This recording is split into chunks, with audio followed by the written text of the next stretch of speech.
Well, good morning. Welcome, welcome. We are so happy to have you here. My name is Eileen Soyson, and I serve as the Chamber's Board of Directors, on the Chamber's Board of Directors, and also serve as the chair of the DEI Council. Our council's primary mission is to promote growth and enhance awareness about the value of creating diverse and inclusive businesses in our community. For the third year, we are delighted to present our Evolve Education Series sponsored by our friends at TD Bank. Thank you for being here today. And now please welcome Tanisha Robbins, Assistant Store Manager at Myrtle Beach, Maine at TD Bank, to introduce our presenter, excuse me, for today's class. Also, please know for each Evolve class you attend, you'll receive a continuing education credit. So if you attend all 4 sessions, you'll receive a certificate of completion for the Evolve series. So stay plugged. Tanisha? Good morning, everybody. TD Bank is proud to serve as presenting sponsor of Evolve for the 3rd year, and we are thrilled with conversations and work that has come from previous Evolve sessions. Diversity and inclusion are deeply embedded in everything we do at TD Bank, and it makes us a stronger organization for our colleagues, customers, and communities. We are honored to support the Evolve series. Now it is my pleasure to introduce today's speaker, Bob Wallace. Bob is an organizational development consultant and he has worked with Fortune 500 organizations for the past 30 years. He specializes in organizational assessment, team building, leadership, development, diversity, equity and inclusion, transition management, and executive coaching. Please join me in welcoming Bob Wallace.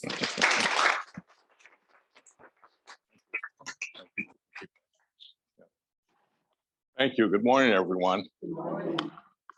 It's a treat for me to be here this morning. I've seen some familiar faces that I did not expect to see this morning. And it's welcoming. I mean, that's warming for me to be here. I'd like to thank Cindy Geddick for inviting me. You never know when you do this work. Sometimes you just don't hear for years. And so that's a sign that things didn't go very well. But I've been here, been in this room, and it's a pleasure to be here today. We are going to be talking about diversity and inclusion today. And the publication that went out was really about vocabulary. And it's important to understand the basic definitions around diversity, equity, inclusion, and accessibility. We're going to do that. It's also important to understand why these definitions are important. And you have before you a glossary that will include some of the terms that we're going to discuss, but we're only got a couple hours. So rest assured, I will not sit here and go over all of these definitions in depth. You can read as well as I can, and that's what you can do. What's really important is for you to enhance your preparation to actively create an inclusive environment.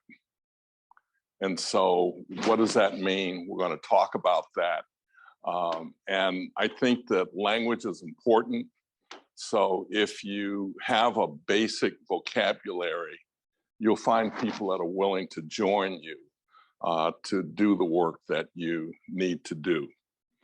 If folks feel respected and included, they're willing to forgive a lot of sins when people make mistakes. And when we're all learning new language, new vocabulary, we will stumble, we will make some mistakes. Basically, mistakes get forgiven, grace gets forgiven or given if folks know that your intention and your heart is in the right place. So that's basically what we're going to be doing over our time together today. I would encourage you to ask questions. We're going to have a question and answer session. So that's where we're headed in terms of learning objectives for this morning. Does that work for everybody that's here? Okay, all right, good.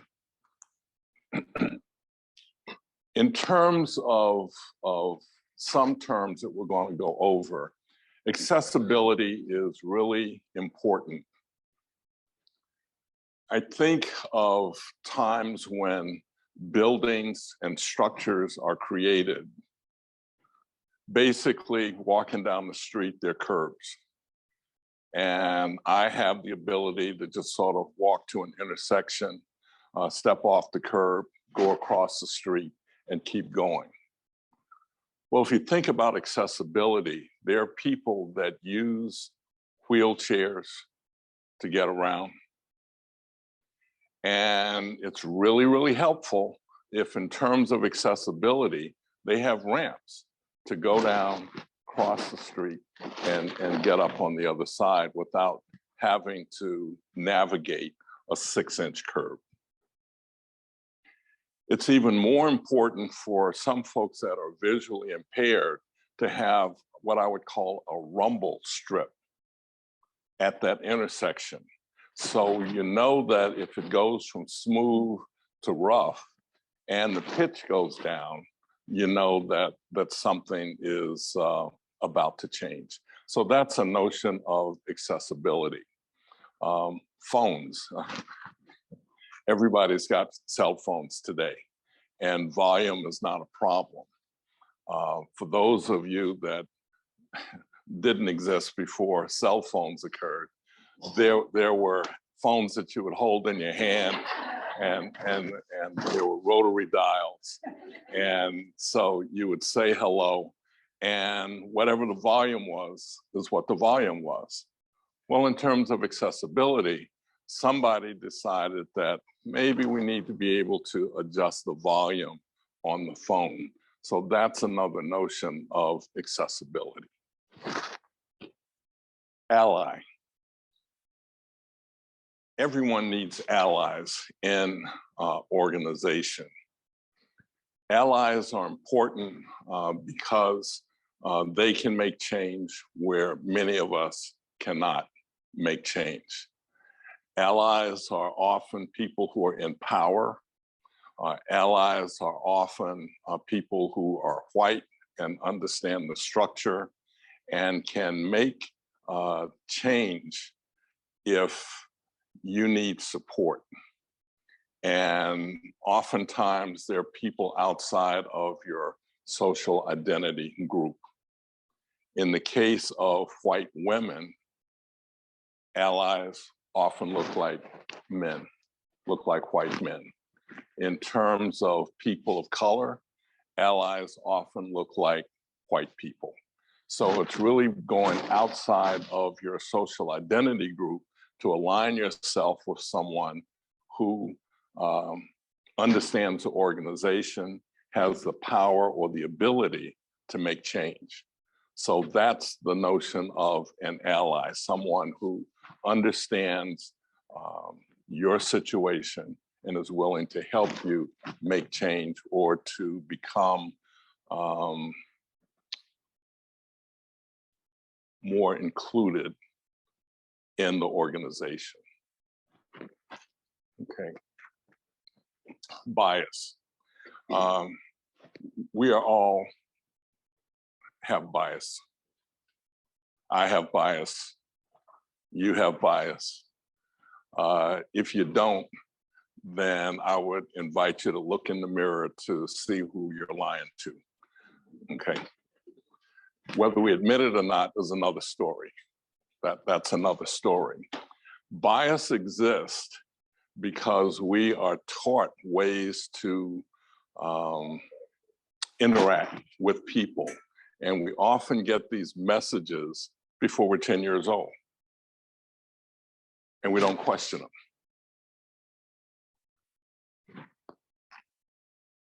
My mother was, bless her soul, she and I were walking down the street one day, and I see a person coming toward us in a wheelchair. And she says, "Don't look at him," because I had never seen anybody in a wheelchair before. The person came, I locked my gaze about 2 blocks down the street because mother said, "Don't look at him." So I just didn't, and I did not engage with anyone that was in a wheelchair for years until I got to college. I had a roommate that had a prosthesis. At night before he would go to bed, he'd take it off, throw it in the corner, go to sleep, and in the morning, get up, put it back on, and we would go on our way.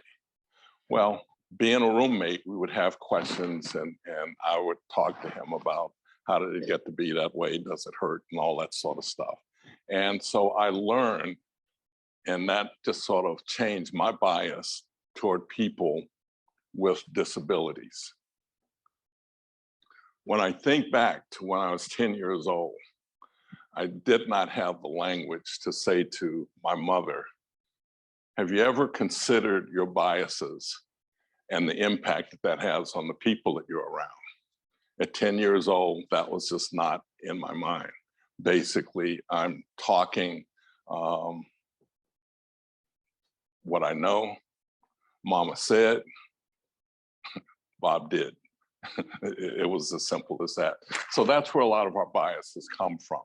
And I talk about accessibility and cultural biases. We get these languages, we hear language all the time in terms of people that we are around. And whether we challenge it or not is another story. Culture is important. The culture that we are a part of, we just sort of grow up in.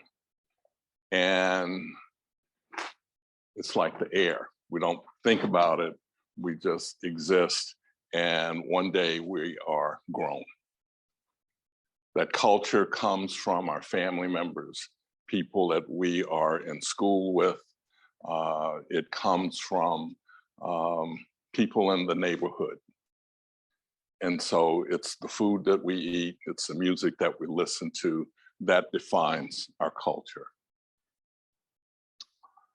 Social identity groups are groups that we are members of.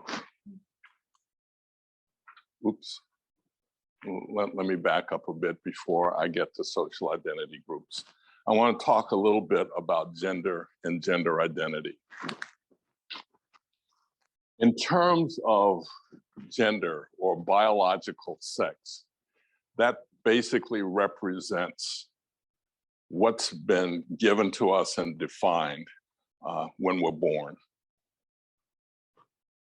It's either male or female, and sometimes there's intersex, which is the presence of male and female genitalia. Gender identity is how I define myself in my brain. It's not based or often assigned or aligned with the gender assignment that I was given when I was born. Gender expression is how I express myself. And again, this goes back to early childhood. In terms of my gender expression, I wore jeans, I played ball with my buddies in the neighborhood. I figured that that's the way guys act. My sister is 18 months younger than me. She is about ribbons and bows and crinolines and things like that. She's girly. And so the identity, our identity was really given to us by our parents, and basically that's how I grew up, and that's how I express my gender today. The notion of sexual orientation really speaks to our romantic and emotional alignment. It could be with a same-sex person. It could be heterosexual, which is with someone who is a different sex than we are. It can be bisexual, which is an attraction to both sexes, or an attraction to all genders, which is pansexual. Okay. So these are some terms around gender and gender identity that are important to a lot of people. And it's really about getting a handle on this.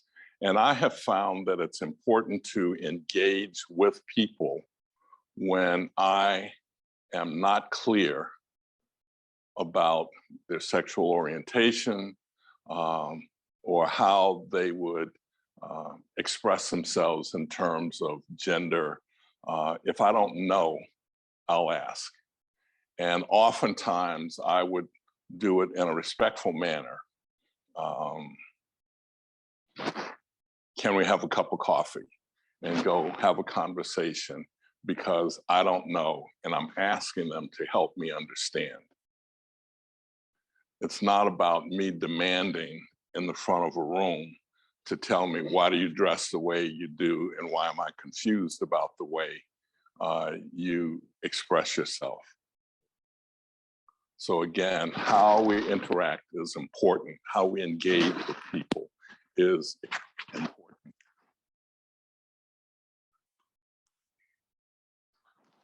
Social identity groups, and we're going back to culture, are important. All of us belong to various social identity groups. They're based on race, based on our gender, our sexual orientation, how we express ourselves, our sexual identity. The notion of religion is a part of our social identity groups, and there's power associated with social identity groups. In terms of religion, being in the United States, Christianity tends to be the dominant social or religious group. Depending on where you are in the world, that may be different. Could be Muslim, could be Hindu, could be Judaism. Education is another social identity group. Is someone a high school graduate? Is someone a college graduate?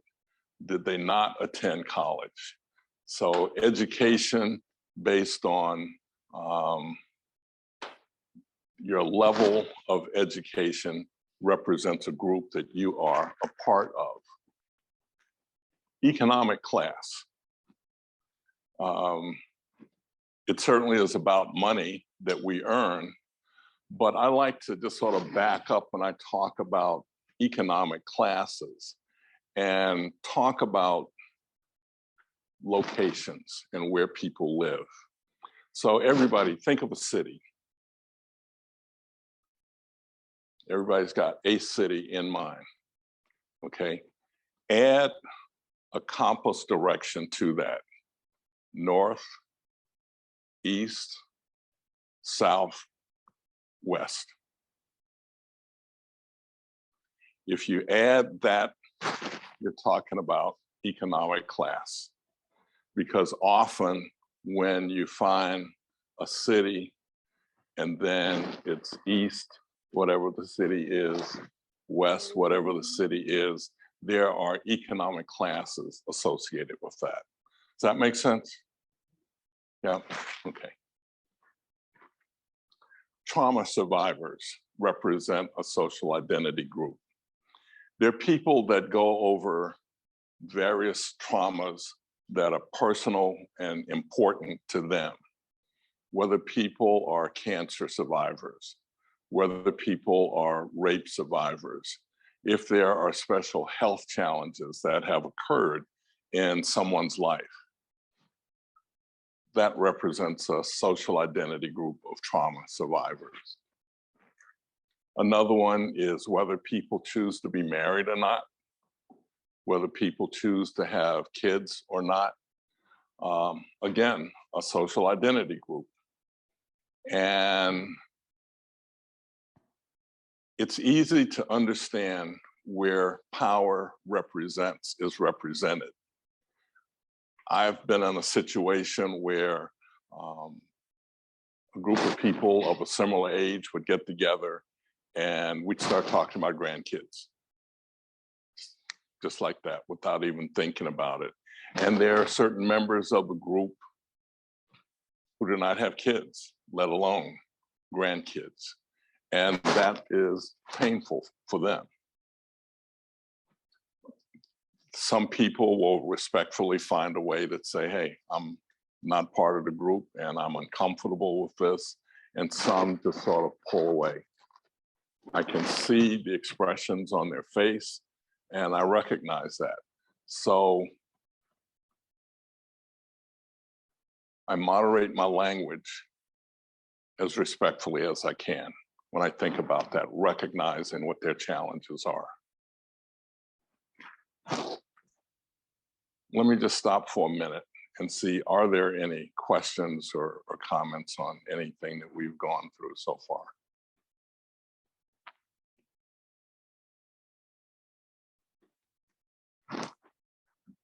Okay, all right, I'm gonna pat myself on the back that I'm doing okay so far. All right. The key of social identity groups and demographic groups is different words for the same. The key point of this photo is that some differences are visible and some are not. You would not know unless people express what social identity groups they are a member of, what their gender is, what their gender expression is. You could talk about someone's skin complexion, what color they are, but you wouldn't know unless they shared with you whether they were trauma survivors, what religion they were. So it's a multitude of people that are among us all of the time. And that's where it's important not to think about our dominance and thinking that everybody thinks the way that we do. Okay.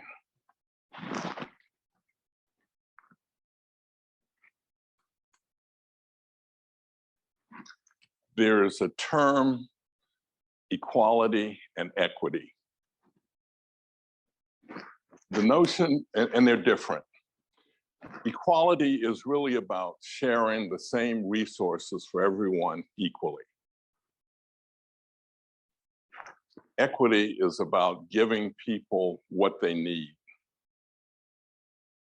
in order to have equal access. And so I'll draw your attention to these risers where everyone is given the same amount. Well, that's not very helpful in terms of reaching the goal, which is to pull fruit in this instance. But from an equity perspective, because these people are different heights, equity represents giving people what they need to have access to be able to get fruit off the tree or whatever the goal is. Does that make sense? Okay, all right.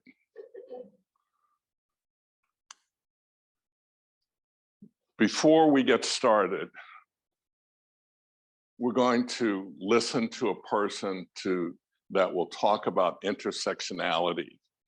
Intersectionality really goes back to the social identity groups because we find ourselves in multiple groups at the same time,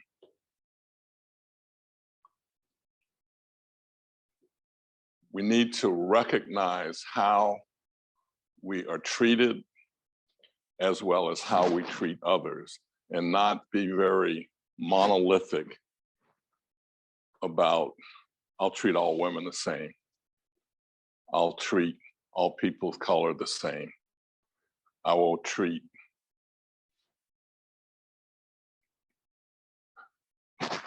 really treat people how they need to be treated. And I think about how I like to be treated. So I would really go toward them with respect and trying to understand what their needs are.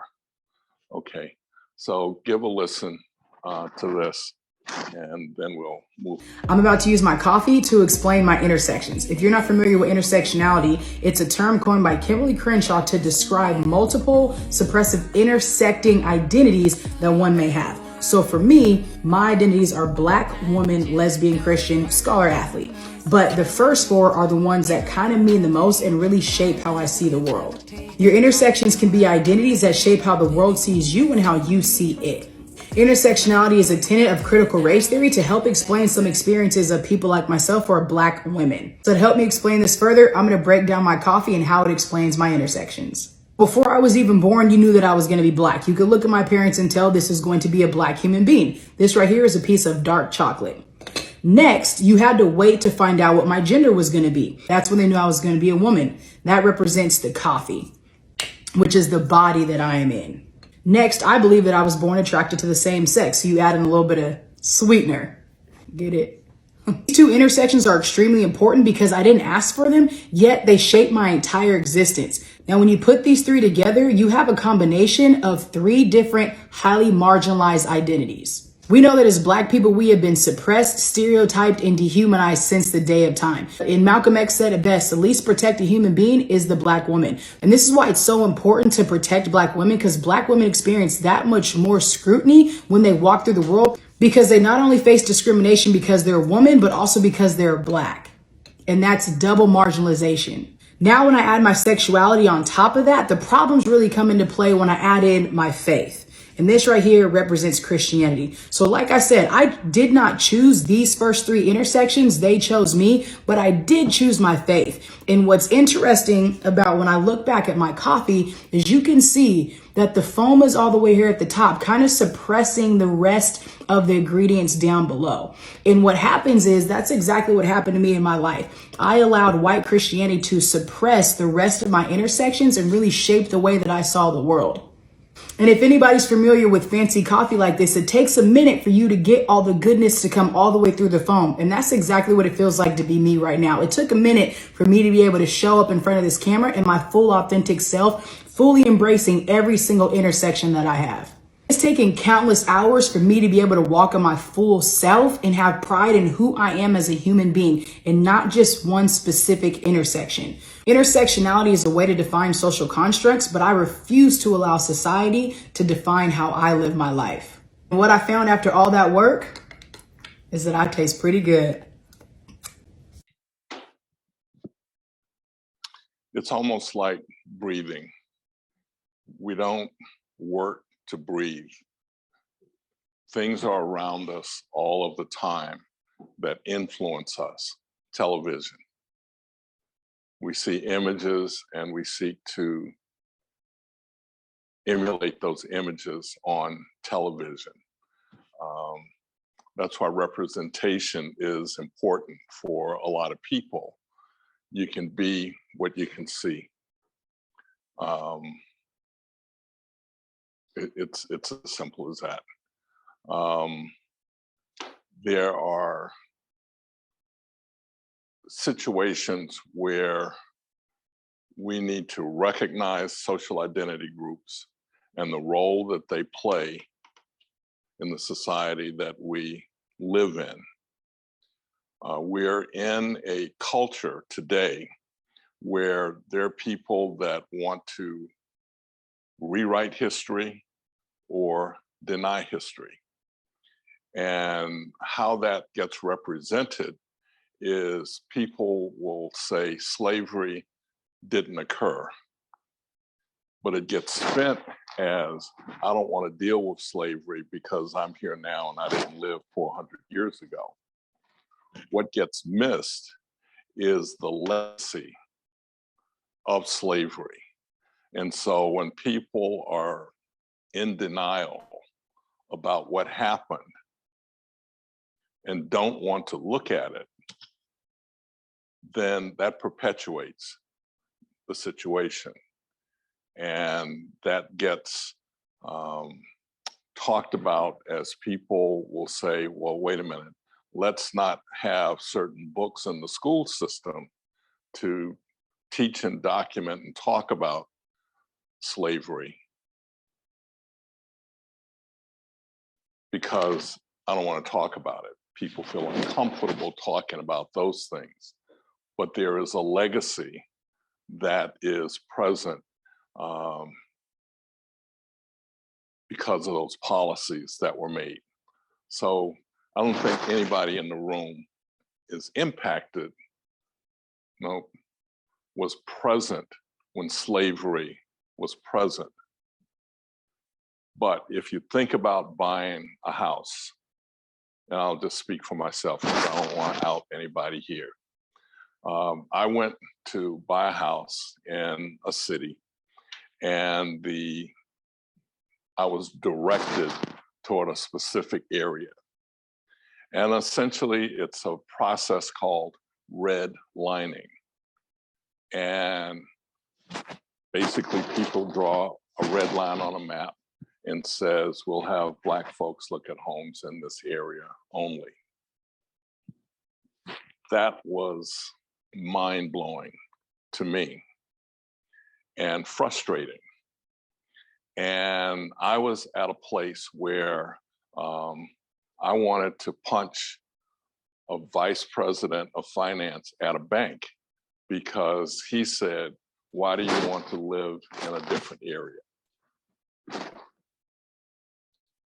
I was beside myself.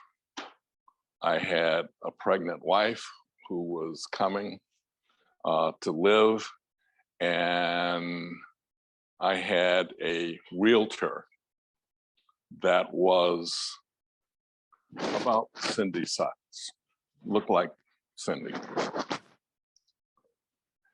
And she could feel the energy bubbling up in me.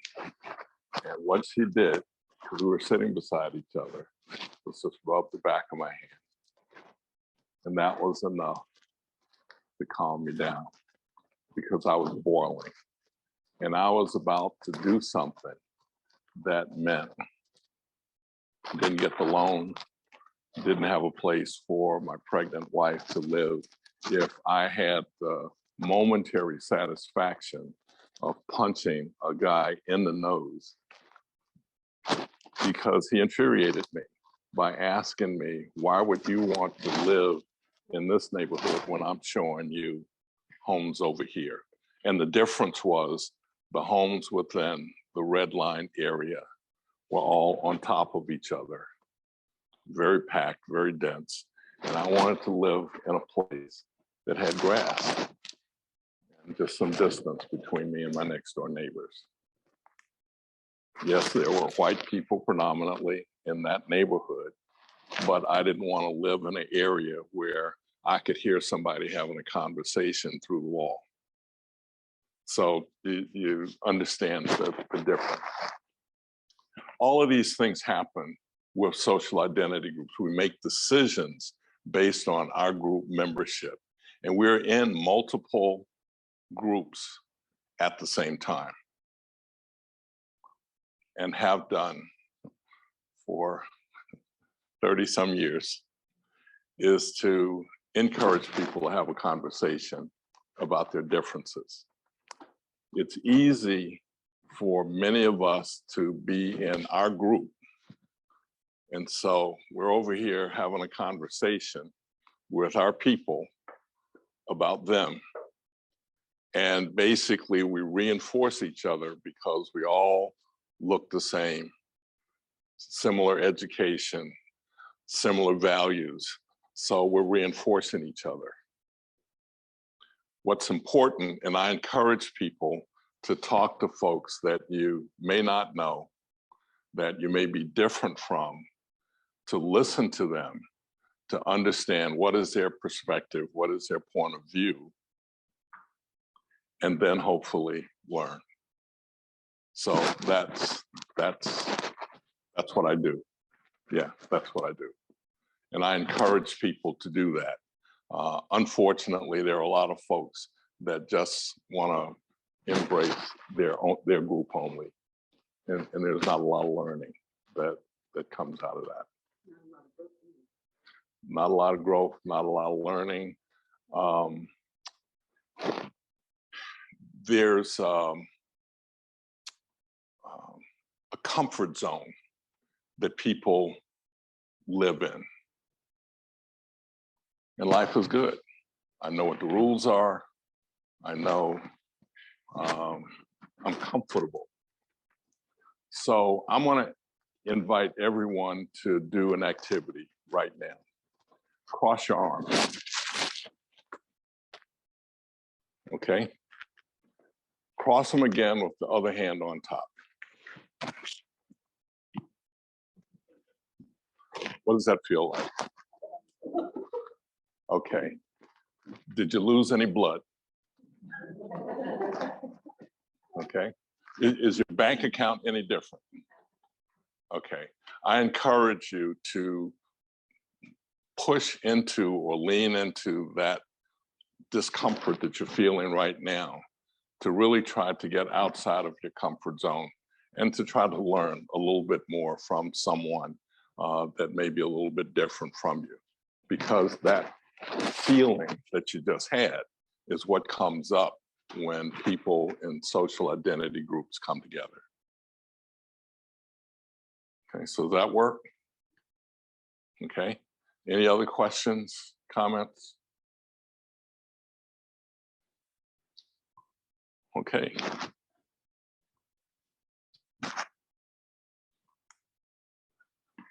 I'm going to ask you to answer some questions about intersectionality. And as you think about these questions, I want you to make some notes about what does intersectionality mean to you?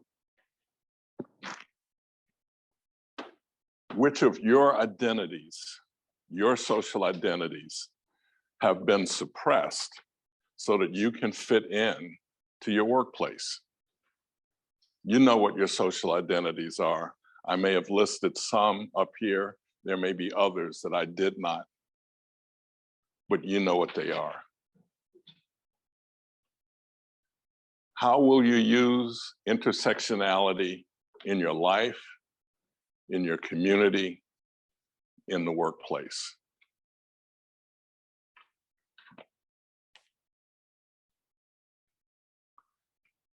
And after you've answered those questions, what will you start doing? What will you stop doing? And what will you continue to do?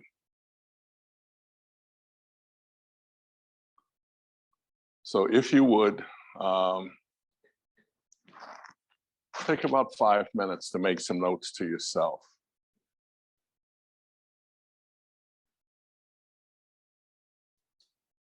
And that was the point.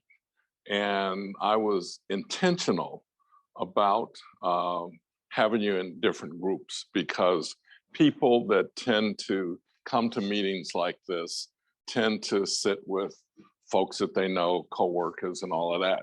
And my effort to just sort of mix that up is to do what I did in terms of having you meet some folks that you may not have known, and perhaps you will build a relationship or start a relationship that will continue from this. Are there any questions that have been raised that you would like to ask, or any comments that you would like to make?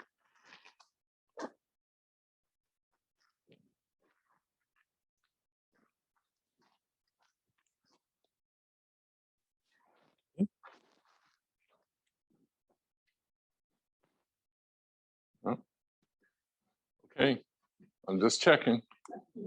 Okay, because this is the opportunity